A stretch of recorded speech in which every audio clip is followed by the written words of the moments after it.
These 9-point demands, I know some of you must have heard, and one of them is the rising cost of living, the full implementation of the Janneh Commission and TRRC recommendations, justice for the victims of the AKI, acute kidney injuries, transparency in the Gambian National Petroleum Corporation saga, accountability for the 669 million special security account, publication and follow-up on audit reports, investigations into the Fisheries Department saga, transparency on the Banjul Rehabilitation Project, adoption of the 2020 draft constitution.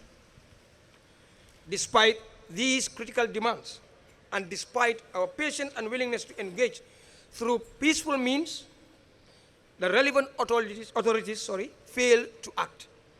This inaction gave rise to public suspicion, with some accusing CoPG of bribery, inducement, or incompetence. But those accusations ignore our consistent call for dialogue as the most peaceful and effective route to achieving national progress. We held constructive meetings with the Ministers of Justice and Trade to discuss categorized short, medium, and long-term solutions. Yet, the ministries failed to respond to our proposals. This compelled us to intensify pressure through public protests, including our peaceful demonstration or protest on June 17th, 2024, and again on November 7th, 2024, in support of the 2020 draft constitution. Additionally, we filed a lawsuit against the government's decision to grant amnesty to certain individuals named in the Janneh Commission's findings. We've also taken up human rights issues. The CoPG was instrumental in mediating with the Supreme Islamic Council to secure the release of detainees held under unlawful conditions. Most notably, one of them is now someone very vocal, Modu Sabali, whose prolonged detention was a clear violation of his rights. These actions were well received by the public. Ladies and gentlemen, members of the press, despite our consistent efforts to foster dialogue, we remain disappointed by the government's lack of willingness to act on our proposals. We have reached out to the National Assembly's Committee on Human Rights and Constitutional Matters to discuss the 2020 draft constitution and the 2024 amended draft. To date, we have received no response. Currently, CoPG is working on a new initiative with GSM companies and security services to establish a toll-free emergency numbers, allowing the public to report security concerns quickly and efficiently. In today's climate, national safety and public confidence in our institutions are paramount. We want to be clear. CoPG is an objective partner in development. We are not a political entity.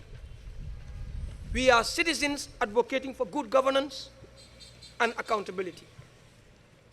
Had the government taken our concerns seriously, many of the current challenges could have been avoided. We held 2 peaceful protests on these issues, though public turnout was low, largely due to lack of awareness or appreciation for the seriousness of our concerns. Yet, we remain supportive for other civic movements.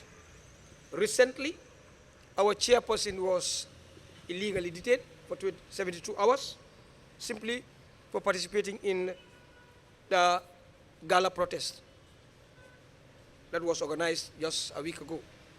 This shows just how intolerant authorities have become and just how fed up Gambians are with the status quo. Let this be a warning. Public frustration is rising. People are ready to stand up against corruption, abuse, and the decline of public institutions. We urge Gambians to prioritize national interest over personal, tribal, or political gain. The pursuit of selfish agendas today may cost us dearly in the future. For the Gambia to truly progress, our laws must be rooted in democracy, transparency, and accountability.